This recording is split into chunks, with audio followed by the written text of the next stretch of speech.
Hello, friends, and welcome to the No Bad Shifts podcast, a show for nursing students, new nurses, and all those in healthcare devoted to helping others and making the world for patients a better place. I'm Nurse Studa, your host, here to offer nursing tips, stories, motivation, and conversations with some of my favorite healthcare professionals so we can better learn to collaborate to make the hospital a more positive and supportive environment. Remember, with the right mindset, you really can learn from every day, and there really are no bad shifts. Hello, friends, and welcome back to another episode of No Bad Shifts. I'm Nurse Studa, and today I wanted to dive in and talk about the company you keep. So with the new year coming up, this is a great time to reflect. I know a lot of people do. I do it myself as well. And take a look at the past year and the choices that you've made, how you spent your time, things that you wish you could have done better, things you're really proud of yourself for, hard work that you've done, and really how you spent your days and who you have around you. So I know going into the new year, a lot of people set a lot of goals and spend time thinking about how they want their next year to go. Obviously, of course, I am a huge supporter in this. I am also in a position right now to be thinking about where I want to be next year at this time, what I want my life to look like, the skills that I want to learn, the places I want to go, and just overall how I want to feel next year. And so for you, whether you are setting out to start a whole new job, or you are trying to switch floors or go to a different department, or you are starting school, or even if you're just still continuing school, but just challenging yourself to be a better student. Or if you just have a goal of focusing on your mental health and the happiness in your life. I think a lot of times we focus so closely on what needs to get done, by when, the steps that need to take place to keep leveling up. Of course, I am so here for all of that, and I would love to cheer you on for all these things you want to do. But I do think sometimes we forget how much we are simply impacted by the people around us. You've probably heard it, but they say we are the average of the 5 people we spend the most time with. And this is something that I truly believe in. I have always felt it and try to keep it in the forefront of my mind because I really do believe that we feed off of other people's energy. We start to pick up on their mannerisms, their mindsets, their energy, their personalities, their responses to things, like you name it. We are very adapting creatures, and I think naturally we just want to kind of fit in and blend in and to morph to who or what is going on around us. So yeah, I do believe that we will become like the people we spend the most time with. We will start picking up on their habits, the words that they tell themselves, how they speak out loud to others, and their level of motivation or creativity. And I really believe that if we're not cognizant of that idea, I think it will just happen and we will probably fall somewhere between the people that we let around us. So I know right off the bat, this kind of sounds like a bad thing, but this doesn't necessarily have to be a damaging thing because if you just naturally surround yourself with people who are motivated, positive, and encouraging, it can automatically lift you up. But of course, at the same time, if we just let whoever around us and aren't intentional about who we're giving our time to, we might naturally be brought down by those same people. And I think for anyone who is setting out on new goals or ideas, or just overall trying to add something new into their life, I think it is so important to take a step back and to reflect on the people you have around you and how are they contributing to that goal? You know, not only are they just like supportive of you, but are they also helping to give you words of encouragement and like tools and ideas to help lift you up and prop you up higher? And just as much, I also believe that we are very much impacted by the 5 or more people you surround yourself with at work or in school. I know we don't necessarily get to pick the people that we work with or the people in our classes or our clinical groups, but we spend so much time with these people that, of course, they are going to have an impact on us and our personalities and how we work and really just how we handle certain situations or our mentality about how we go through the days. And now I know that we can't necessarily just like boot these people from these places, but I do think it's in your power to decide how much focus you put on certain people or how much energy you choose to receive from the people around you. And I think now is just a really great time to take a step back and just kind of observe people in your life. And not saying you have to cut anybody out, but just acknowledging how you feel around certain people and deciding whether you want to continue giving your attention and your energy to these same individuals. When I think back to some of the periods in my life that I was like the most productive or the most creative, I don't just look at how I was feeling in that time and the inspiration that was going on inside me, but when I take a step back and really zoom out and look at my life, I can pinpoint certain people that have pushed me in the direction that I wanted to go and was just really, really supportive of the person that I was trying to become. When I was in nursing school, I remember starting out and spending a lot of time with a big group and trying to do like study sessions and meeting before class, trying to review things. And as time went on, that group dwindled down and down and down until I found like my very best friend in nursing school. And that was pretty much all that we needed. We would wake up at like 3 o'clock in the morning, go to the library and just like jam it out all morning before class. And we would send each other like motivational things and just be like, don't give up. We got this. Like, we're going to get there. And I honestly don't know if I would have been able to make it through nursing school without her. And I think it was so important to be able to like sift out the people that really weren't making me feel good. Because I know in the beginning, I was spending time with some nursing students that were just like really anxious, or I felt like we're studying the wrong things, or would be kind of condescending when we would like ask questions. And I literally remember finishing tests and sitting with all the students, like debating about every single question, arguing things, and all it did was add to my anxiety level when I literally couldn't even change it. Like, nursing students love to stress each other out, which I always thought was so crazy, and it was just something that like I could not be around. And so I really think it was so important to be able to recognize how I felt around certain people and just like make the decision to kind of cut them. Doesn't mean I had to be like not nice with them or like we couldn't get along in class, but I think it was really important for me to just recognize the kind of person that I needed to be around, which was someone who was also motivated, also like very easygoing. She never ever made me feel dumb. Like, we would both teach each other things. And to this day, we are still so close and still love talking about nursing together. But I think sometimes, like, if we don't make that conscious decision to kind of limit people from our bubble, we are just naturally going to let those feelings come in. And I would have spent, who knows, a whole year feeling like insecure or feeling like I was dumb around people when there really wasn't any time for that. And along these same terms, like, I have just really made it a priority in my life to have the people around me be people that are also trying to level up, trying to challenge themselves, like putting themselves out there.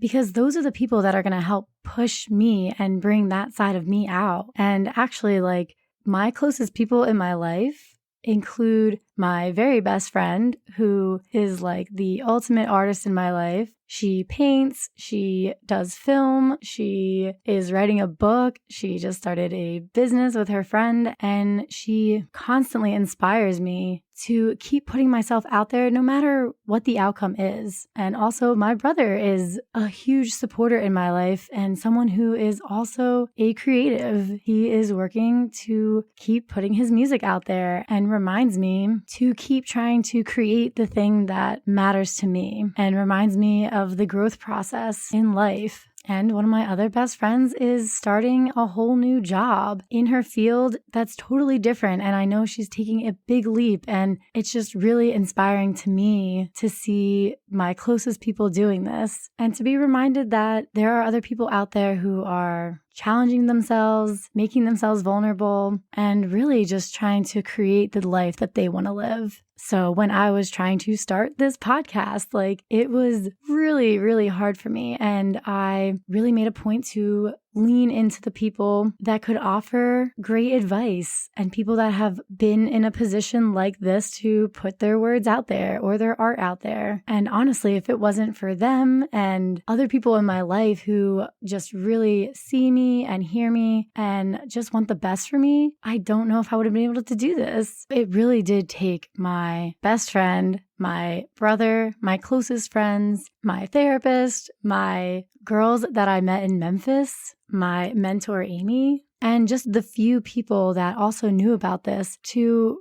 really trust myself to take that leap. And if it wasn't for all of them, I don't know if I would have been confident or sure enough in myself to do this. So had I not handpicked those people in my life to really give me that like home court advantage, I don't know if I would have been able to do this. So I really try to objectively look at people and take notice of what they are consuming. Like, are they listening to things that are going to make them be better people? Or are they just going home, watching Netflix, listening and complaining about the news or the government or complaining about their jobs? Like, I just personally don't want to be around people like that. And so I really try to limit that from my life. And at the same token, I only try to share certain things with people who are also in alignment with my outlook on life. I have come to a place where I share a whole lot less because people are so quick to just want to give their opinion and want to try to scare you out of things or remind you how scary an opportunity might be. And if we're not paying attention, we are naturally just going to let that affect our decisions or our desire to take a jump or take a leap. I really think that people often give advice through their own lens. Like, people don't take enough time to take their glasses off and put your glasses on and see the world from your perspective. So if you are about to try to take a jump or start a new career or go back to school, like, be very conscious about who you share your dreams with and your goals with, because if it's not people who truly want the best for you and can understand where you're coming from, chances are they're going to tell you how they feel from their perspective and push that onto you. Like, there's been times I've told people I might want to be a travel nurse. And of course, some people are like, oh, wow, that'd be really cool. You could go do a ton of things and you learn a lot and you'd see a whole lot of the country. But there's plenty of people who've been like, oh, but wouldn't that really scare you? Or like, oh my gosh, what if you go to a place and you don't know anybody? Or like, oh my gosh, what if it's really hard or you can't handle the assignments? Or what if people are really nasty to you? Like, those were never my fears. That wasn't something I was concerned about, but now I kind of am. And I've worked really hard to come to a place where I can recognize what my fears are versus somebody else's. But off the bat, like, of course I'm going to internalize that. Like, that will start to become something that I hear in my own head when I never had those fears or insecurities in the first place. Like, I do believe that I could handle whatever assignment I'm given. I do believe I will be totally fine if I go to a place I don't know anybody. And I also believe that if I decide I hate it, I could probably always come back and do the job I have now. And I bet that I will be okay. But chances are people who have said things like that, they are coming from a place where they feel like they would be very scared if they didn't know somebody, or they would feel inadequate if they couldn't handle an assignment, and that would scare them away. But I think my point is just to be very cautious about who you show your true sides to and who you let in when you're in a place of making a decision or kind of in limbo about what you want to do next. And until you feel like super confident about whatever it is that you're doing, just be very wary about who you open up to and who you let in. When I graduated nursing school, I really wanted to push myself to get a job in the city working in a big teaching hospital. And I tried really, really, really hard for months and months to make this come true. And where I was working as an aide back at home before graduating, they would have been more than happy to bring me on as a nurse, get me trained, and start teaching me. And I could have been working as a nurse right away. However, I made a goal for myself and I really wanted to try to prove it to myself that I could do it. And so I waited and I kept pushing to try to get the job that I wanted.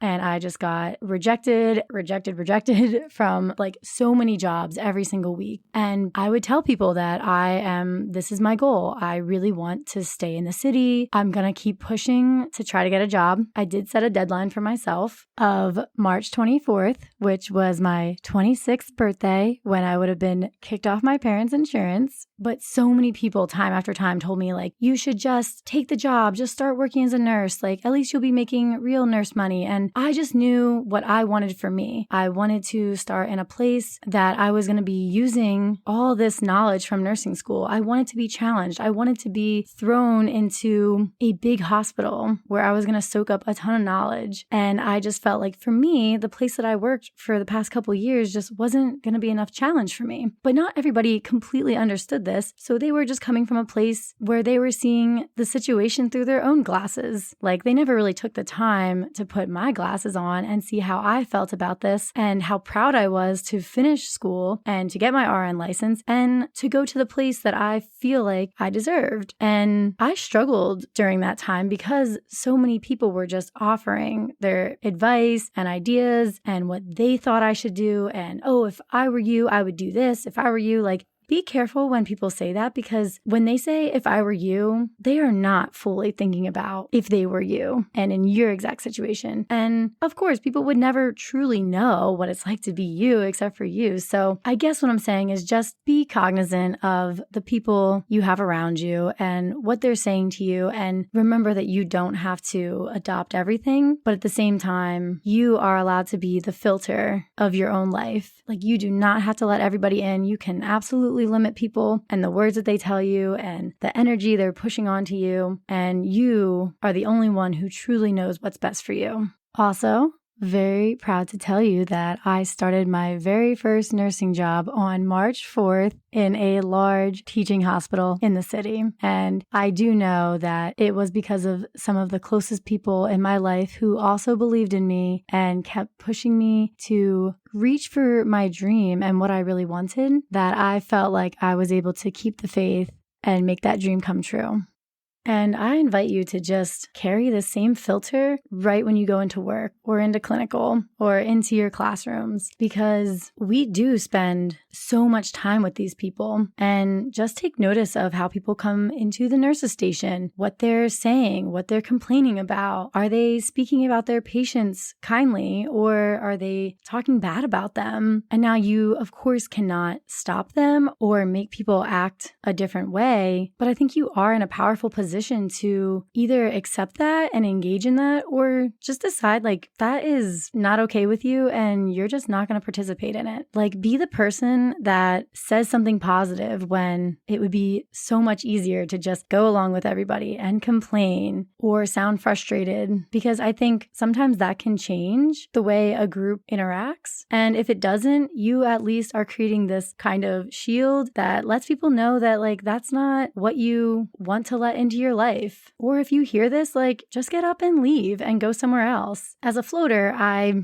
go to so many different places that I don't get to know people on a super personal level. So I'm mostly just there to do my job, take care of my patients, and I try to just have a fun and nice time at work. But I also worked on a floor for a long time. And I remember just depending on who was working that day, used to dictate like how well the day would go. And I think I've tried to come to a place in my life that no matter who I was working with that day or who was in charge, like I decided for myself, like I wasn't going to let anybody else's bad energy or bad mood bring me down and let it affect my work. Of course, in terms of teamwork and everything, it does kind of play a role, but I think this can empower you to see your shift in a little bit different light and just promising to yourself that you're not going to allow any of the negative words or the negative talk into your own bubble. Also, take notice of the people that you love to be around and you love working with. Like, what are they doing that's different? And in what ways can you kind of feed off of this to try to lift the whole mood of a floor? Also, when you see people who are trying to be more positive or trying to see the good in a situation, even when some days are really tough, like acknowledge those people for that. Like if you have an aide that is always optimistic and is always trying their best, like tell them like, hey, thanks so much for helping that family member when I know they were really difficult. And thanks for staying positive today when I know it was a really tough shift. And like, thanks for making the best of it. I know we got slammed and some people were not in the best mood. hard. Because I think sometimes if we just acknowledge these things, like it is a positive reinforcement for people, knowing that their efforts are being seen and appreciated.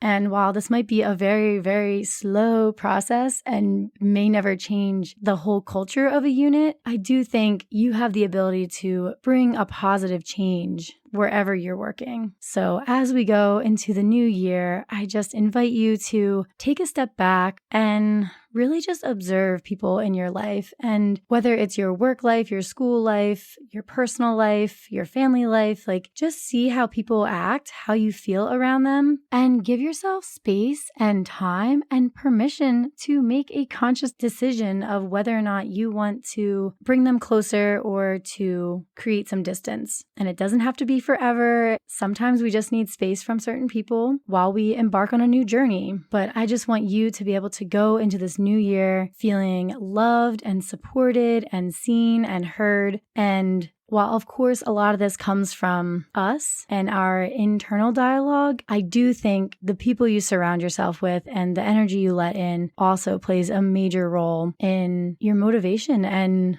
your ability to go out and accomplish these goals. So over this holiday season, I hope you are experiencing peace and acceptance. And let's go into the new year feeling excited and ready to take on new challenges and to be there for our friends and family who are doing the same. So I hope you have a wonderful holiday season. If you're listening in real time, feel free to reach out to me at Nurse Duda on Instagram, and let's keep the conversation going. What are you doing to go into the new year to set yourself up for success? And I'd love to hear what you hope to accomplish in 2023. That is where I will leave you today. I hope you guys have a really great end of 2022, and I hope you have an amazing day, and may you find light in every shift. Until next time.